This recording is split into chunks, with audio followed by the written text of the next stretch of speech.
పూర్వకాలంలో బాల్య వివాహాలు జరిగి కుజుడు బాలకారకుడు 16 ఏళ్ళ వాడు. కుజ దోషం అనేది 16 ఏళ్ళలోపు వాళ్ళకే వర్తిస్తుంది.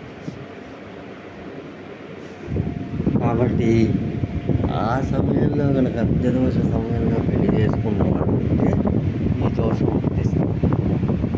కానీ వర్తమానంలో మన ప్రయోజనం కోసం దాన్ని అందరికీ అన్నిటికీ వర్తింపజేస్తున్నారు.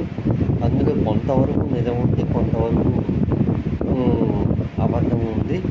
దీన్ని సరిగ్గా డెఫినేషన్ చేయడం కొద్దిగా కష్టతరమైన విషయం.